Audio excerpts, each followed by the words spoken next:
And now for an amazing true story. From the book of 1 Samuel, chapter 24, verses 1 through 22. After King Saul tried to kill him, David fled from the palace and out into the desert to live. Now other men who didn't have homes or who were in trouble heard that David was in the desert too, and they came to find him. Israel's going to the sheep with Saul as king. Everyone knows you'd be a great king. We'll support you. Yeah, or at least work on our suntans. Look, guys, I'm not king right now. Saul is still the man God put in charge of Israel. It was true. God had put Saul in charge of the nation of Israel. But when he became dissatisfied with the new king, he chose David to take over the throne. Once Saul was dead. So as David became more and more popular, Saul began to burn with jealousy. He called out his whole army to find David. Capture that boy, whatever it takes. Day after day, Saul searched, but God kept David and his growing desert army safe.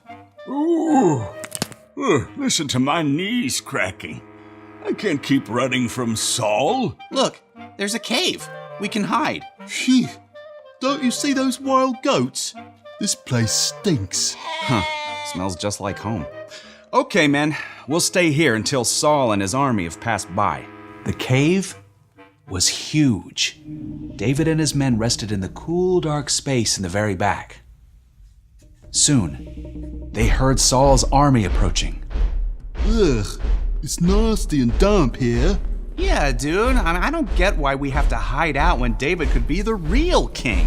When he's on the throne, I can finally retire to my cottage on the Sea of Galilee. Shh, they're almost past. Wait! Don't move! Someone's here! David strained to see through the gloom.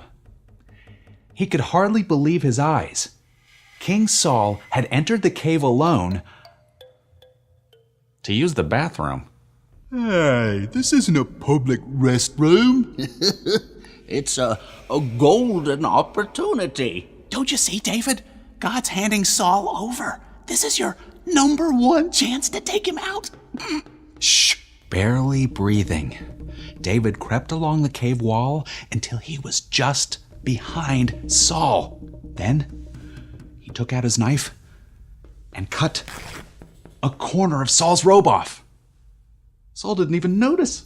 Moments later, he left the cave. The men surrounded David. A scrap of cloth? That's it? You could have killed him. You could have been king. Oh, what are we waiting for? Come on, let's go get him now. No, stop. I shouldn't have even taken this scrap. Saul is the man God put in charge. I promise I'll never try to hurt him. And you can't either. Wait here. David ran toward the mouth of the cave and stumbled out into the blinding sunlight. King Saul, my master! Saul turned, stunned, to see David bowing down on the ground 10 yards behind him. Why do you listen to everyone who says I'm trying to hurt you? You've just seen how the Lord handed you over to me in the cave. My men told me to kill you, but I could never do it, because you are God's anointed king.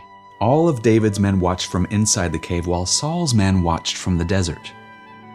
No one spoke for a long moment. Well, almost no one. Look at this piece of cloth, I cut off the corner of your robe, but I didn't hurt you, even though I could have. So why are you chasing me and trying to kill me? Let the Lord judge between us. He can pay you back for what you've done, but I won't. God will stand up for me and save me from you. David waited for Saul to strike or order his men to attack. But something very different happened. Saul actually began to weep. David, my son, you are a better person than me. The Lord gave you a chance to kill me. Anyone else would have done it. May God reward you. King Saul took a few steps closer to David, who didn't move. I know you'll be king of Israel someday. Please, promise me that you'll take care of my family and keep my name alive. I promise. I'll do it. And with that, Saul and his men left and returned home. David's men swarmed out of the cave to watch them leave. Dude, I still can't believe you did that. It's true, he didn't deserve for me to let him go. But God put him in charge. David's dealings with Saul were far from over. But in the end, Saul died and David became king, without hurting the man God put in charge.